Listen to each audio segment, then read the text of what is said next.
नमस्कार दोस्तों, स्वागत है आपका आपके चैनल सिविल एकेडमी में। फ्रेंड्स, जैसे कि आपको पता है कि इस सेशन में हम UP triple S C JE को टारगेट कर रहे हैं। फ्रेंड्स, अगर आपको सेशन अच्छा लगे तो आप चैनल को सब्सक्राइब, लाइक एंड शेयर जरूर कर देंगे और ज़्यादा ज़्यादा फ्रेंड सर्किल में शेयर कर देंगे। चलिए फ्रेंड्स, अपना सेशन स्टार्ट करते हैं। क्वेश्चन नंबर फर्स्ट पूछ रहे आपसे क्या, the central needle of the ठीक attachment of Vicat plunger project the circular cutting edge Y. ठीक, आपसे पूछ रहा है यहाँ पे कि जो हमारा प्लंजर है, ठीक ना, उसका आपसे पूछ रहा प्रोजेक्शन कितना होता है सर्कुलर। तो फ्रेंड्स, आपको पता होगा जो हमारा, ठीक ना, प्लंजर है उसका जो सर्कुलर, ठीक है, कटिंग है उसका जो एज होता है, उसकी जो साइज होती है 0.5 mm होती है। अगर हम बात करेंगे 10 mm में, तो आप कमेंट बॉक्स में करेंगे कि 10 mm किसकी होती है और 1 mm किसकी होती है। ठीक है, इतना बता देते हैं आपको कि 10 mm जो नीडल की साइज होती है, इसे हम कंसिस्टेंसी चेक करते हैं, और एक वाले से हम क्या चेक करते हैं, इनिशियल सेटिंग टाइम, और 0.5 वाले से हम फाइनल सेटिंग टाइम चेक करते हैं। तो आप कमेंट बॉक्स में कमेंट जरूर करेंगे कि 10 mm और 1 mm, ठीक है, ये जो होता है 21 के लिए होता है। अगले क्वेश्चन में चलते हैं। अगला क्वेश्चन आपसे पूछा है क्या, कह रहा है कि the calcination of pure lime result in. तो कैल्सिनेशन जब करते हैं प्योर लाइम का, तब क्या प्राप्त होता है उसके बारे में बताना है आपको। तो क्यूक लाइम या हाइड्रोलिक लाइम या हाइड्रेटेड लाइम या फैट लाइम। फ्रेंड, जो क्यूक लाइम होता है ये हमारा कब प्राप्त होता है, जब इसे क्या करते हैं, ठीक है, कैल्सिनेशन करते हैं। तब कैल्सिनेशन 900 डिग्री सेल्सियस पे कराया जाता है। ठीक है, याद रखेंगे। ठीक, जब हम क्या करते हैं लाइम स्टोन का कैल्सिनेशन करते हैं, तो ये पूछ रहा है, ठीक है, तो क्या प्राप्त होता है। तो उसके बाद हम तो याद रखेंगे, जब स्टोन लाइम, ठीक है, लाइम स्टोन का हम जब कैल्सिनेशन करेंगे तो क्यूक लाइम प्राप्त होगा, लेकिन जब हम प्योर लाइम की कैल्सिनेशन करेंगे तो उस कंडीशन में फैट लाइम प्राप्त होगा। इन दोनों में ध्यान से देखेंगे, प्योर लाइम का यहाँ पे कैल्सिनेशन करने को बोला है तो फैट लाइम होगा, अगर लाइम स्टोन का कैल्सिनेशन करेंगे तो क्यूक लाइम मिलेगा। ऑप्शन नंबर हो जाएगा इसका डी इज राइट आंसर। इसका आंसर बताएंगे। यहाँ पे कह रहा है कि in which the following direction the strength of timber maximum. तो टिम्बर की स्ट्रेंथ जो है किस में मैक्सिमम होती है, तो सबको ये पता होगा। ठीक है, पैरेलल टू गेन। ठीक है, ऑप्शन नंबर ए हो जाएगा इसका राइट आंसर। अगले क्वेश्चन चलते हैं। अगला क्वेश्चन कह रहा है आपसे क्या, कह रहा है, ठीक है, यहाँ पे कि जब हम सड़क बनाते हैं यानी रोड बनाते हैं, तो रोड कंस्ट्रक्शन में पूछ रहा है किस सीमेंट का हम यूज करते हैं। तो रैपिड हार्डनिंग सीमेंट का, जिसकी सेटिंग टाइम कितनी होती है, आप कमेंट बॉक्स में कमेंट करेंगे कि इसकी सेटिंग टाइम कितनी होती है, फाइनल सेटिंग टाइम कितनी होती है। ठीक है, हम क्यों जो है रोड में रैपिड हार्डनिंग सीमेंट का यूज करते हैं, चलेंगे इसका आंसर बताएंगे। यहाँ पे इसका करेक्ट आंसर क्या हो जाएगा, कह रहा है द हाइड्रो ठीक hydraulicity of hydraulic lime is mainly. बताना आपको हाइड्रोलिक लाइम में, ठीक है, हाइड्रोलिक लाइम में, ठीक है, हाइड्रोलिसिटी जो आता है किसकी वजह से आता है।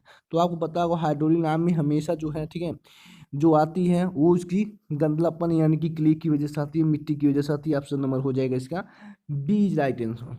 अगले क्वेश्चन चलते हैं। अगला क्वेश्चन आपसे पूछा है क्या, कह रहा है, एक मिनट, कह रहा है यहाँ पे क्या, one of the main demerit of using the lime motor. कह रहे हैं यहाँ पे एक बताना है क्या, डिमेरिट बताना है, किसका बताना है, लाइम मोटार का। ठीक है, तो लाइम मोटार का एक डिमेरिट मेरा क्या है, ठीक, तो वो हमारा क्या है, उसकी जो सेटिंग होती है वो जल्दी नहीं होती है, इसका क्या है डिमेरिट है, वो ड्यूरेबल नहीं होता है यहाँ पे। ठीक, स्वेलिंग करता है, प्लास्टिसिटी होती है उसमें, लेकिन डू नॉट सेट क्विकली, ये उसका क्या है डिमेरिट है। अगले क्वेश्चन चलते हैं। अगला क्वेश्चन क्या पूछा आपसे, कह रहा है pozzolana of cement use with thing confident for the construction. आपको बताना है यहाँ पे पुजलाना जो है, ठीक है, पुजलाना सीमेंट जो है मतलब किस में यूज करते हैं, जो कंस्ट्रक्शन हम करते हैं किस में। तो आपको पता मास कंक्रीट में हम क्या करते हैं, इसका यूज करते हैं। तो डैम भी क्या हमारा, डैम भी हमारा मास स्ट्रक्चर है।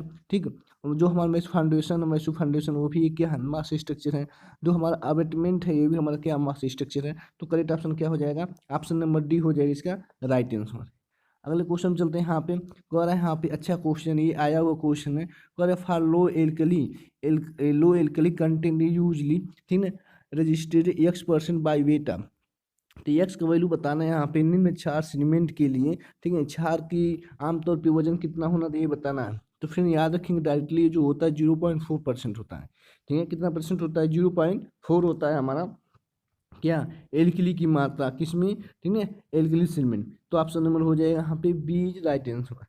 अगले क्वेश्चन चलते हैं। अगला क्वेश्चन क्या पूछा है यहाँ पे, कह रहा है हार्डवुड आर एग्जाम्पल है। हार्डवुड किसका एग्जाम्पल है? तो सो यहाँ पे किसका एग्जाम्पल? हार्डवुड मतलब प्लाईवुड का, ठीक है, प्लाईवुड का क्या है? हार्डवुड इसका एग्जाम्पल है। अगले क्वेश्चन में चलते हैं। अगला क्वेश्चन कह रहे हैं यहाँ पे फैट लाइम, ठीक, fat lime is use for best performance in. तो फैट लाइम हम किसके लिए यूज करते हैं? ठीक है, तो मैसनरी के लिए तो हाइड्रोलिक लाइम यूज करेंगे, ठीक है, लाइम कंक्रीटिंग के लिए भी हाइड्रोलिक लाइम यूज करेंगे, प्लास्टर वर्क के लिए हम किसका यूज करते हैं? ठीक है, फैट लाइम का यूज करते हैं। ऑप्शन नंबर हो जाएगा इसका सी राइट आंसर। इसका आंसर बताएंगे यहाँ पे on object of seasoning. Seasoning से हमें क्या होता है? तो आप जानते हैं जो भी हमारा टिम्बर है, ठीक है, उस टिम्बर में मॉइस्चर रहता है, इस मॉइस्चर को क्या करते हैं? दूर करते हैं, निकालते हैं। इसी प्रोसेस को क्या बोलते हैं? सीजनिंग बोलते हैं। तो उससे क्या होता है? जब पानी निकल जाएगा, सेप निकल जाएगा, तो क्या हो जाएगा? इसके वेट में कमी आएगी, बिल्कुल सही। उसकी स्ट्रेंथ क्या हो जाएगी? बढ़ जाएगी, ठीक है। इंक्रीज इन वर्केबिलिटी, वर्केबिलिटी में क्या होगी? वृद्धि हो जाएगी। ऑप्शन नंबर क्या हो जाएगा यहाँ पे? D is right answer. अगले क्वेश्चन में चलते हैं। अगला क्वेश्चन क्या पूछा है यहाँ पे? कर which are the following statement correct about the rock and mineral. तो यहाँ पे बताना है हमारा कौन सा स्टेटमेंट सही है, ठीक है, कौन सा स्टेटमेंट क्या है? सही है।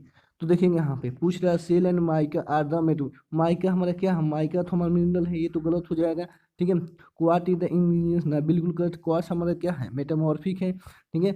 अब देखेंगे यहाँ पे, अब मेरा क्या होगा? क्वार्ट और जो माइका है ये हमारा क्या है? मिनरल है। तो अभी जस्ट बताएं मिनरल है हमारा क्वार्ट और माइका। तो यहाँ पे क्वार्ट है, क्या है? मेटामॉर्फिक नहीं है, ठीक है, ये क्या है? मिनरल है। तो ऑप्शन नंबर क्या हो जाएगा? ए बी सी गलत है, लेकिन डी वाला करेक्ट आंसर है। अगले क्वेश्चन में चलते हैं। अगला क्वेश्चन पूछा आपसे क्या कि कह रहा है यहाँ पे जो हमारा the solidification of Merton मेग्मा when the reach the surface earth result. तो कह रहा है जब हमारा मेग्मा जो सरफेस पे आ जाता है उस समय हमें क्या मिलता है? तो जब हमारा मेग्मा जो सरफेस पे आ जाएगा तो उसमें बेसाल्ट और ट्रेप क्या बनेगी? ये रॉक आपको प्राप्त होगी। अगले क्वेश्चन में चलते हैं। यहाँ पे which of the following is not the mechanical property of brick. Brick की मैकेनिकल प्रॉपर्टी में से कौन नहीं है? तो आप जानते हैं मॉडुलस ऑफ रप्चर होता है, उसमें टेंसाइल स्ट्रेंथ भी होता है, ठीक है, फायर को रेजिस्टेंस भी करता है, लेकिन वो जो टेक्सचर है इसकी, ये मैकेनिकल प्रॉपर्टी ब्रिक की नहीं है। इसका आंसर बताएंगे यहाँ पे। अच्छा क्वेश्चन है, हाइड्रोलिक्स का क्वेश्चन है। कह रहे हैं यहाँ पे क्या? इन टेप्रोजल नाच, ठीक है, टेप्रोजल चैनल है, उसे पूछ रहा है condition keep the depth of flow condition.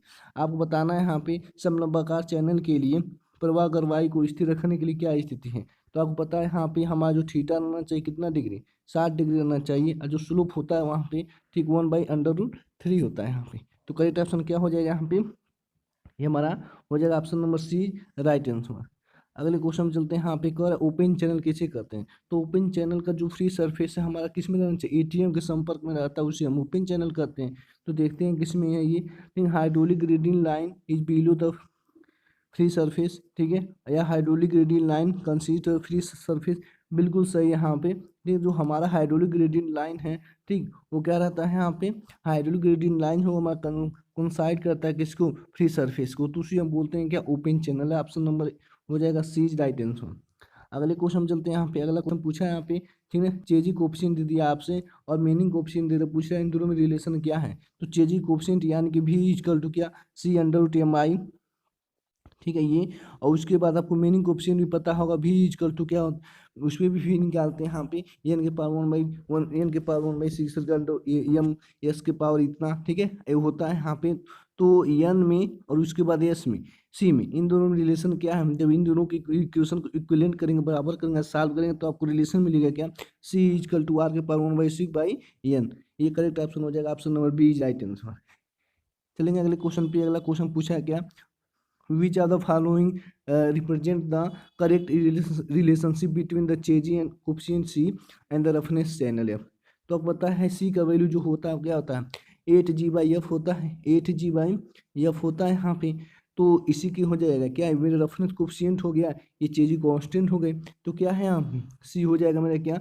1/√F। ये हो जाएगा इसका correct answer. Correct answer option number A हो जाएगा इसका राइट आंसर। अगले क्वेश्चन चलते हैं। यहाँ पे कह रहा है in the curve which given the instantaneous picture of location which fluid particle we have pass through the given moisture. तो जब यहाँ पे इंस्टेंटेनियस लोकेशन की बात करेगा, इंस्टेंटेनियस पिक्चर की बात करेगा, तो उस कंडीशन में हमारा कौन सी लाइन बताती है? स्टिक लाइन बताती है।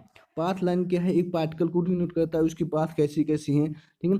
जो स्ट्रीम लाइन वेलोसिटी बताती है, टेंजेंशियल वेलोसिटी, ठीक है। तो हमारा स्टिक लाइन है जो वही बताता है क्या, instantaneous location. Option number C हो जाएगा इसका राइट आंसर। यहाँ बताएंगे फ्लो बिटवीन पैरेलल प्लेट, ठीक है, इनफिनाइट एक्सटेंडेड एंड एग्जाम्पल। जो हमारा, ठीक है, पैरेलल प्लेट के बीच में अगर पानी फ्लो कर रहा है तो पूछ रहा है कि ये कैसा एग्जाम्पल है।